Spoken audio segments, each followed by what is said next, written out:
1976 సంవత్సరంలో 42వ రాజ్యాంగ సవరణ చట్టాన్ని చేసి 42వ రాజ్యాంగ సవరణ చట్టాన్ని చేసి ప్రవేశికని సవరించింది అన్నమాట. ప్రవేశికను ఏం చేసింది?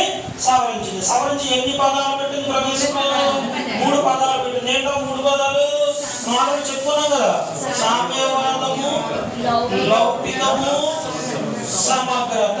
సామ్యవాదము, లౌకిక, సమగ్రత అనేటువంటి 3 పదాలను ఎందులో చేర్చింది? ప్రవేశికలో చేర్చింది అన్నమాట. అందుకని మనం మొదటి షెడ్యూల్లో చెప్పుకున్నాం, మన 9వ షెడ్యూల్లో చెప్పుకున్నాం. భూ సంస్కరణ 10వ షెడ్యూల్, 9వ షెడ్యూల్లో మనం చెప్పుకున్నాం. ఏమని చెప్పుకున్నాం? మనం భూ సంస్కరణ కోసం చెప్పుకున్నప్పుడు 1973 తర్వాత చేర్చే అంశాలపై న్యాయ సమీక్ష అధికారం ఉన్నది. 1973కు చేసినటువంటి అంశాలపై న్యాయ సమీక్ష అధికారం పని చేయదు అని చెప్పుకున్నాం. కారణం ఏంటంటే 1973 ఎందుకన్నా ఇది అనమాట. 1973లో ఏ కేసు వచ్చింది? కేసు వచ్చింది వర్సెస్ స్టేట్ ఆఫ్ కేరళ. ఏమని చెప్పింది సుప్రీంకోర్టులో? ప్రవేశిక రాజ్యాంగం అంతర్భాగంగా ఉన్నది కాబట్టి ప్రవేశం ఏం చేయొచ్చు?